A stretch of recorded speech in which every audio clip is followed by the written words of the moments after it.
네, 앞뒤자로 인사하겠습니다. 사랑합니다. 축복합니다. 예, 오후에도 잘 나오셨습니다. 한 가지 광고 말씀 더 추가하도록 하겠습니다. 우리가 지난번에 올해 이제 그 앞에 스크린 전광판 관련해 가지고 좀 준비를 하고 있는데요. 우리 준비위원회가 이제 구성되었고 한 세 군데 정도, 오늘까지 한 네 군데 정도, 한 세 군데 정도군요. 예, 업체에서 지금 견적을 받아서 저희가 지금 살펴보고 있습니다. 오늘은 이제 마지막으로 2시 반에 또 업체에 와서 이제 설명회를 하고 우리가 최종적으로 가장 우리 교회 형편에 맞는 형편에 맞고, 그리고 너무 또 그렇다고 해서 이렇게 퀄리티가 질이 떨어진다거나 뭐 그러지 않는 가장 괜찮은 업체로 선정해서 우리가 이제 추진을 하려고 하는 상황에 있습니다. 네, 혹시 이제 궁금해하실까봐 생각이 나서 한번 말씀을 드립니다. 여러분들 위해서도 잘 기도해 주시면 감사하겠습니다. 네, 오늘 고린도전서 공부 13번째 시간인데요. 거룩한 교회라는 제목으로 한번 또 함께 나누어 보도록 하겠습니다. 여러분, 거룩이라는 말 잘 아실 텐데요. 거룩이라는 말 우리가 흔히 쓰고요. 기독교에서는 이 거룩이라는 말을 뺄 수가 없는 것이죠. 거룩이라는 말은 히브리어로 이제 카데시라는 말인데요. 이제 잘라내다라는 뜻이고 분리하다라는 뜻입니다. 잘라내다, 분리하다. 그러니까 우리가 이제 옛날에 우리가 일반적으로 한글적인 어떤 이제 한글적인 한자적인 의미 거룩하다라는 말하고는 조금 다르죠. 우리가 이제 거룩하다 하면 사람이 어떤 뭐 이제 품행이나 겉모양이나 뭔가 이렇게 범접할 수 없는 어떤 카리스마 뭐 이런 어떤 이제 분위기를 연상하는데 이제 성경에 말하는 거룩은 그런 의미라기보다는 분리하다, 잘라내다 라는 뜻입니다. 그러니까 더러움과 분리된 상태를 가리켜서 거룩이다, 이제 이렇게 이야기를 하는데요.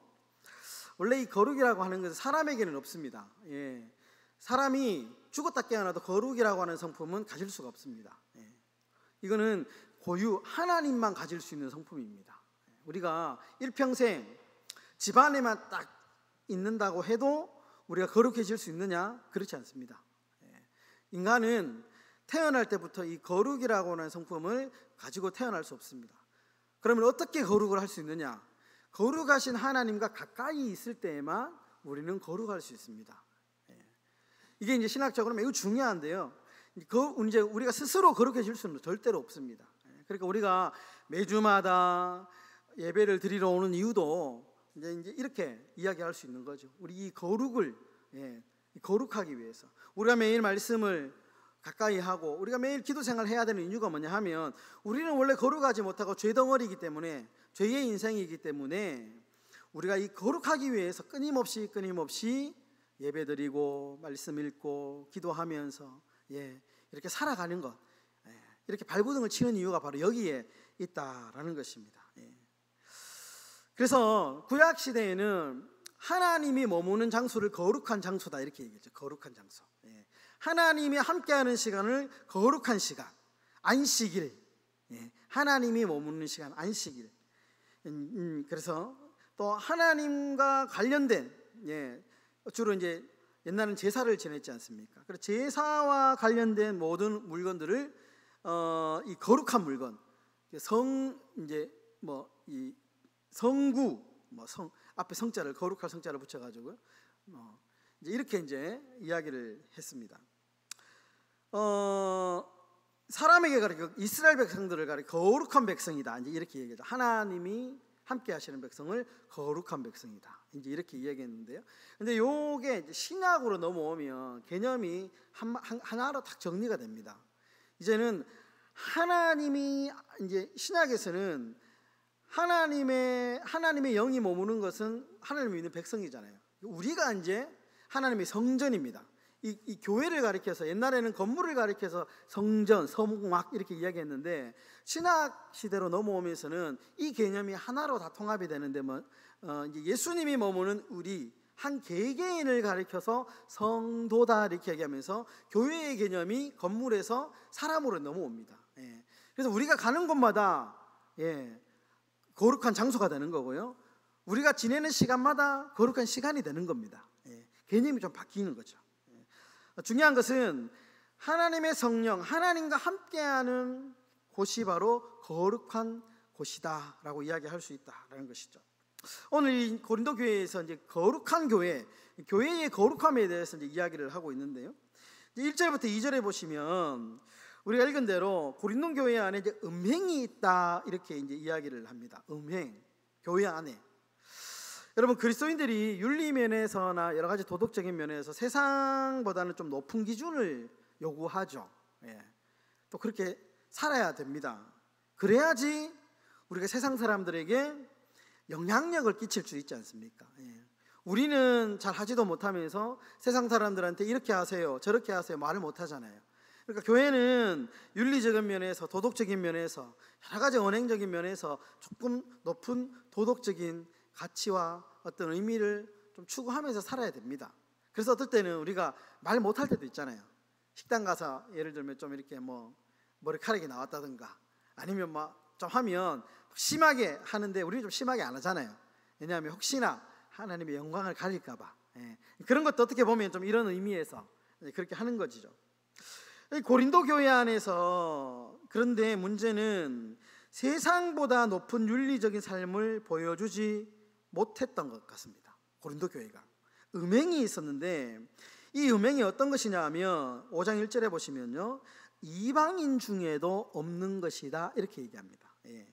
그러니까 세상 사람들도 이거는 아니야, 이거는 절대로 하면 안 돼라는 것이 고린도 교회 안에 이렇게 쓱 들어와 있었는데 5장 2절에 보시면 그것이 그 5장 1절 마지막에 보시면 이게 뭐냐면 근친상간의 음행이 교회 안에 들어와 있었다는 겁니다. 그 아버지의 아내를 취하였다. 근친상간의 음행이 고린도 교회 안에 버젓하게 들어와 있었는데요. 그래서 이제 교회가 세상보다 더 악한 음행으로 막 더럽혀지고 있었던 겁니다. 근데 문제는 뭐냐 하면 더 큰 문제가 있었는데요. 2절에서 그 이야기가 나오는데 교회 안에 분명히 이런 문제가 있는데 이런 자를 쫓아내지 않았다는 겁니다. 책망하지 않았다는 겁니다. 수수방관하고 있었다는 겁니다. 이유는 모르겠습니다. 왜 그렇게 했는지. 그런데 문제는 죄를 단호하게 거룩 잘라내야 되잖아요. 분리해야 되잖아요. 그런데 이거를 그냥 어떤 이유에 있었는지 모르겠지만 수수방관하고 있었다라는 겁니다. 그래서 바울은 단호하게 이 죄를 제거해야 된다 이렇게 이제 이야기를 하는 것이죠. 그럼 우리가 이제 오늘날 현대 교회의 모습에도 보면 참 이 죄의 문제와 여러 가지 좀 단호하지 못할 때가 참 못하는 시대에 살고 있습니다. 옛날에는 막 치리 같은 것도요 막 엄격하게 했지요. 해가지고 교회가 무서운 곳이었습니다. 사실은 교회에서 막 이렇게 여러 가지 좀 엄격하고 이런 교회의 순결성을 지키는데 굉장히 단호했던 때가 있었습니다. 근데 이제 현대사회로 넘어오면서 이런 부분에 있어서 교회가 많이 이렇게 좀 느슨해졌습니다. 왜냐하면 예전에는 한번 어떤 교회에서 치리를 딱 당하잖아요. 다른 교회로 못 가요. 갈 수 있는 교회가 없습니다. 교회에서 출교당한다거나 치리를 당한다는 것은 곧 내가 사회적으로도 굉장한 손해와 어떤 그거를 감수해야 된다는 의미입니다. 불이익을 감수해야 된다는, 굉장히 충격이 컸습니다. 그런데 현대 사회에는 어떻습니까? 만약 예를 들면 우리 교회에서 안 나오면 다른 교회 가면 되거든요.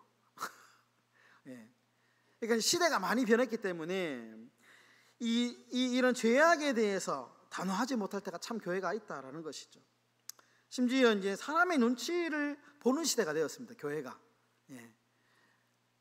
참 안타까운 시대이죠. 교회가 아무리 이제 성장이 어렵고 우리가 힘든 시대라 할지라도 적어도 교회는 죄악에 대해서는 좀 단호해, 이단과 죄에 대해서는 단호하게 대처해야 되지 않느냐라는 것이 오늘 말씀을 통해서 우리가 좀 받아야 될 교훈이지 않을까 생각해 봅니다. 분명한 사실은 죄는 타협의 대상은 아니다. 우리가 기다려주고 기도해주고 우리가 인내는 해줄지언정 타협은 해서는 안 되겠죠. 타협. 오늘 이 바울의 어떤 이 단호한 결단의 모습을 보면서 우리가 한번 그런 교회의 이 순결이라고 해요. 교회의 순결성, 성결성을 지켜나가는데 우리가 힘써야 되지 않겠나라는 생각을 하게 됩니다. 그럼 5절과 6절에 보시면요, 이제 두 번째로 누룩 이야기가 나오는데요. 누룩 뒷면으로 넘기시면 바울이 이 고린도 교회 안에 이 벌어진 근친상간의 문제를 지금 개인의 문제로만 여기지 않고요, 교회 전체의 문제로 바라봅니다. 여러분, 이런 시야가 되게 중요합니다.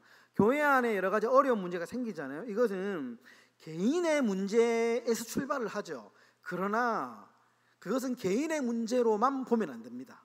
이것은 항상 교회가 함께 책임지고 함께 기도하고 함께 극복해 나가야 될 문제로 우리가 바라보고 우리가 기도해야 되지, 한 개인의 문제로만 이렇게 치부하면 교회는 결코 건강하게 성장하지 못한다라는 것입니다. 교회가 죄를 끊어버리기보다는 용인하고 묵인하는 것은 우리가 주의해야 되죠.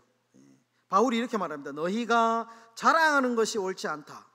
이 무슨 말이냐면, 교회 안에 그런 근친상간에 세상도 하지 않는 그런 음행의 문제가 들어왔는데 이것을 자랑한다. 이것을 그냥 수수방관하고 있다는 겁니다. 수수방관하고 오히려 이거를 덮어두려고 하고 이런 문제에 대해서 바울이 신랄하게 비판하면서 6절에 보시면 적은 누룩이 온 덩어리에 퍼지는 것을 알지 못한 누룩의 비유를 통해 가지고 이 죄가 얼마나 심각하냐, 결국 개인의 죄로 시작한 문제가 교회 전체를 망가뜨리고 결국에는 문제가 된다. 누룩과도 같다라는 것입니다. 누룩과도 같다.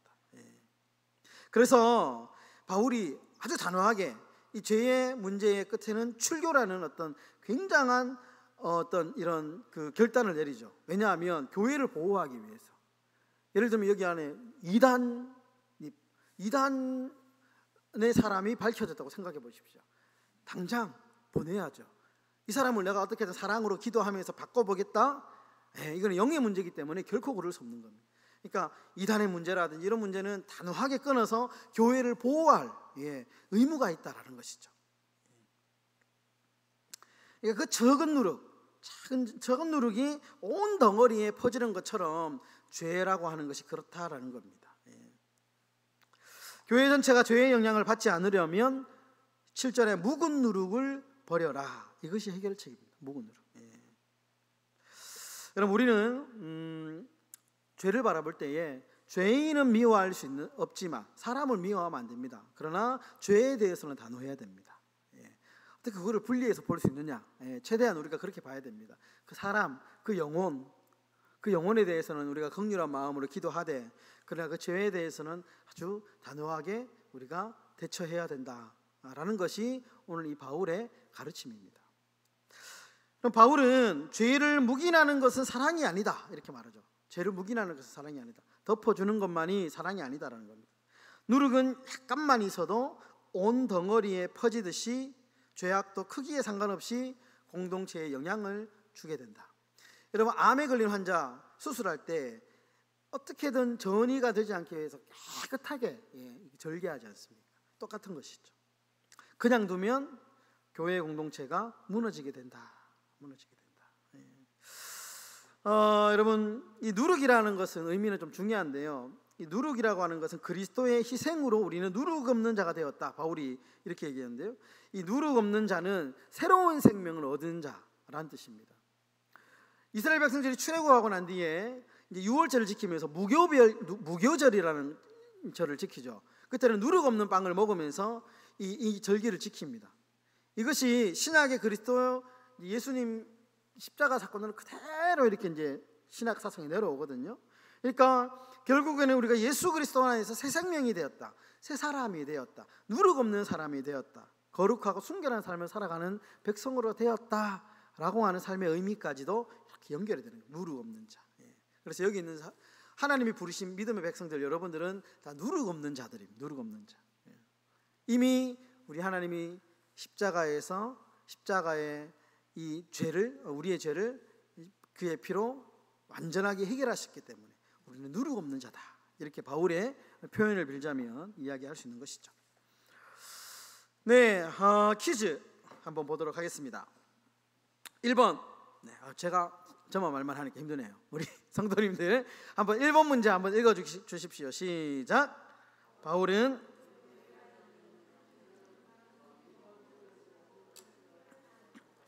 네, 우리가 살펴봤죠. 1절에 보시면 고린도 교회 안에 있는 음행을 이방인 중에도 없는 것 이렇게 표현했는데 이게 뭘까?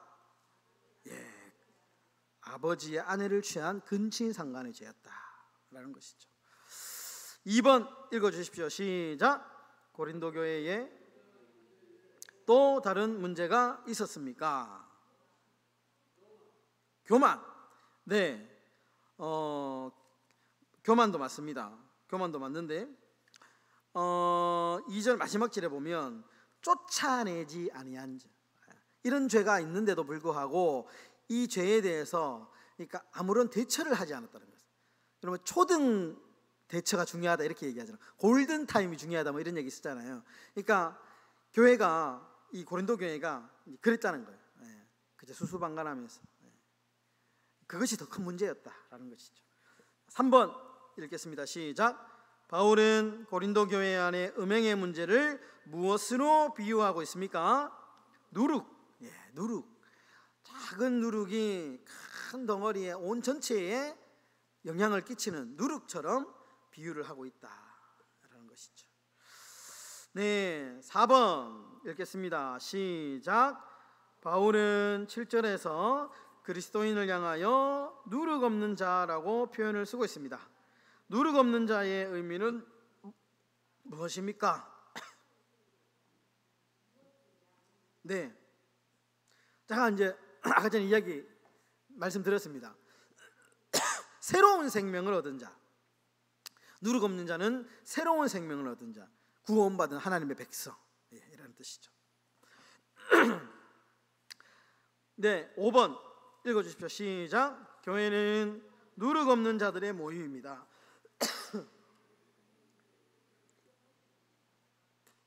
네, 무엇입니까? 8절에 네, 순전함과 진실함. 네, 교회의 공동체의 특징이 뭐야 되냐? 순전함과 진실함. 이게 나오죠. 악의에 찬 누룩으로도 말고 누룩이 없이 오직 순전함과 진실함의 떡으로 하자. 우리 교회가 순전하고 진실한 교회가 되기를 바랍니다. 마지막 6번 6번 다 같이 읽겠습니다. 시작. 9절과 10절에서 바울은 음행하는 자와 사귀지 말라라고 합니다. 그러면서 세상 밖으로 나가야 할 것이라고 말합니다. 그렇다면 9절과 10절에서 바울이 말하고자 하는 핵심은 무엇입니까? 제가 답을 적었습니다. 조금 어려울 것 같아가지고요. 그러니까 세상 사람들과의 관계 속에서 살아가되 사람들하고 관계를 끊으라는 말이 아닙니다. 이 말이. 그러니까 세상 음행하는 자와 사귀지 말라라고 해서 세상은 다 더러운 것들이니까 다 저기는 이제 사귀면 안 된다. 옛날에 우리 그렇게 배운 적이 있잖아요. 세상의 것은 다 이 멸망한 받을 지옥의 땔감들이니까 이렇게 하면서 은근히 좀 이렇게 낮게 보고, 그죠? 이렇게 이제 그렇게 하지 말라는 겁니다. 우리가 세상 안에 들어가서 살아야 돼요. 교회는 절처럼 산 속에 있는 게 아니거든요. 교회는 세상 속에 있잖아요. 그러니까 바울의 핵심이 뭐냐 하면 세상 사람들과의 관계 속에서 살아가되 사람은 사랑하되 죄는 미워해라라는 말입니다. 죄에 물들지 않고 거룩을 지키고 영향력을 끼치며 살아가라 라는 것이죠.